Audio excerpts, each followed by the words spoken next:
Dans cette vidéo, nous allons parler de la baisse du taux de potassium. Pourquoi? Parce que le potassium est probablement la carence la plus fréquente chez la plupart des gens. Mais le potassium est le plus difficile à détecter car, lors d'une prise de sang, la majeure partie du potassium, 98% du potassium, se trouve à l'intérieur de la cellule, et non à l'extérieur. Ainsi, lors d'une analyse de sang, le taux de potassium n'apparaîtra pas à moins qu'il ne soit très élevé. Le type de test à effectuer serait donc un test intracellulaire. C'est très sophistiqué. Les gens ne le demandent pas vraiment. Les médecins ne connaissent probablement même pas l'existence de ce test. Mais il existe un test que vous pouvez faire. Si vous trouvez ce contenu utile, veuillez vous abonner à la chaîne pour plus de contenu utile. Plutôt que de se fier à un test, je préfère m'appuyer sur les symptômes. Voici quelques-uns des symptômes d'un manque de potassium. Au fait, le symbole chimique du potassium est un K. C'est un K+. Premièrement, lorsque le taux de potassium est faible, la tension artérielle augmente. Pourquoi? Parce que le potassium est un relaxant physiologique. C'est un tranquillisant. Il calme les choses. Deuxièmement, si vous manquez de potassium, vous aurez des crampes musculaires. C'est parce que le potassium est un électrolyte. Troisièmement, si vous manquez de potassium, vous aurez des envies de sucre. Pourquoi? Parce que le potassium aide à stocker le sucre. Et il vous aidera à vous débarrasser des envies de sucre. En effet, le stockage du glucose nécessite du potassium. Quatrièmement, la constipation est un autre symptôme d'un manque de potassium. Cinquièmement, un faible taux de potassium entraîne également un taux élevé d'insuline. Il existe donc une relation entre le sucre, la glycémie, le diabète et le potassium. En fait, lorsque vous avez suffisamment de potassium, le besoin d'insuline diminue. Le potassium est toujours utile aux diabétiques.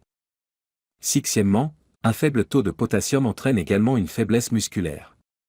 Vous pourriez avoir cette faiblesse musculaire inexplicable. Vous ne savez pas pourquoi. Parce que les électrolytes comme le potassium sont nécessaires pour aider les muscles à se contracter. Et c'est pourquoi certaines personnes ont un rythme cardiaque anormal. Parce que le cœur est un muscle. C'est la même chose avec les muscles mentionnés plus tôt avec les crampes musculaires et le cœur. C'est la même chose avec les muscles dont on a parlé tout à l'heure avec les crampes musculaires et le cœur. Des battements de cœur anormaux, comme la fibrillation auriculaire, l'arythmie, peuvent être dus à une combinaison de carence en potassium ou en magnésium. Septièmement, un faible taux de potassium pourrait également influencer l'anxiété et les problèmes de sommeil. C'est parce que le potassium est un élément qui vous calme. En d'autres termes, si vous avez un régime alimentaire qui ne contient pas beaucoup de potassium, vous pouvez commencer à manifester un grand nombre de ces symptômes. Nous allons maintenant examiner les 7 causes d'une baisse du taux de potassium. Numéro 1, si vous êtes malade et que vous vomissez. De même, si vous êtes boulimique, cela peut entraîner une baisse du taux de potassium. Deuxièmement, peut-être que votre alimentation ne contient pas assez de potassium. Vous direz peut-être que je mange des bananes, n'est-ce pas? Eh bien, les bananes ne contiennent que 300 mg de potassium. Vous avez besoin de 4700 mg de potassium par jour pour atteindre la quantité normale dont vous avez besoin. Il faudrait donc consommer 11 ou 12 bananes par jour.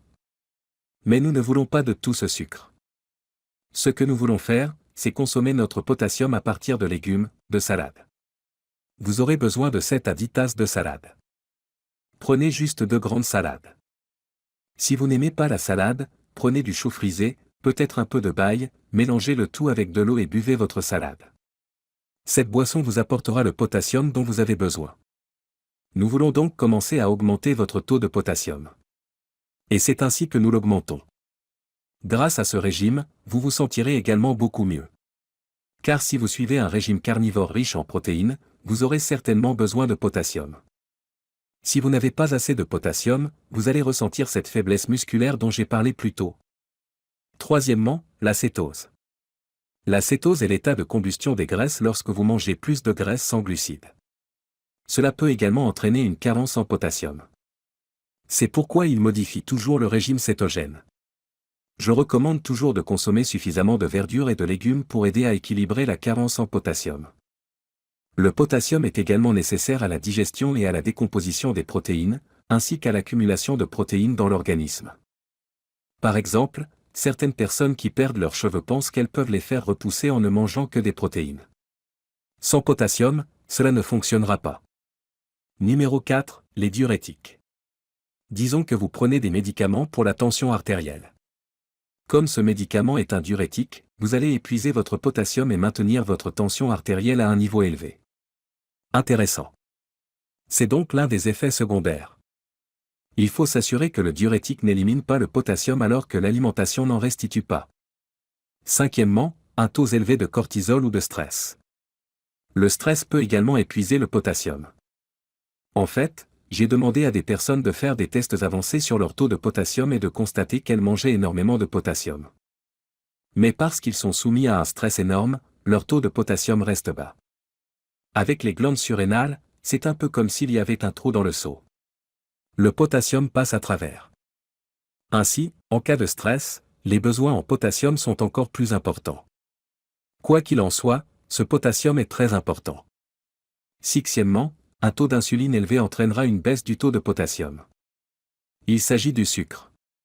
La consommation de sucre appauvrit votre potassium et vous pouvez même le sentir dans votre rythme cardiaque.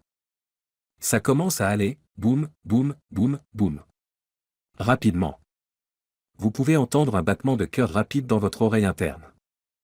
C'est le signe d'un manque de potassium parce que vous venez de manger beaucoup de sucre.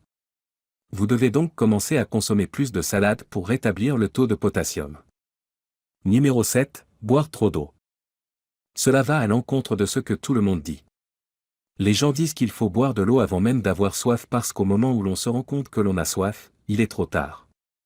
Ce n'est qu'un mythe. Lorsque vous buvez trop d'eau, vous créez un état appelé hyponatrémie, qui est une dilution de tous vos électrolytes. Et votre cœur commence à se déséquilibrer. Et en buvant trop d'eau, vous augmentez les risques de crise cardiaque. Il faut donc boire quand on a soif, pour ne pas évacuer tous les électrolytes. Parce que vous buvez de l'eau, mais vous urinez des électrolytes. Vous n'apportez pas d'électrolytes? J'aime hydrater mon eau avec du citron, un peu de vinaigre de cidre de pomme, peut-être un peu de stevia. Si c'est gazeux, je bois beaucoup de Pellegrino. Ou je bois de l'eau filtrée. J'aimerais donc vous donner un aperçu de cette carence très courante, le manque de potassium. Et je veux aussi vous donner les symptômes pour que vous puissiez réfléchir à la question de savoir si cela s'applique à vous. Si vous commencez à présenter l'un de ces symptômes, vous savez qu'il pourrait être lié à une carence en potassium. Et vous connaissez alors les causes potentielles de la carence en potassium. J'espère que cela vous a aidé. Je vous verrai dans la prochaine vidéo.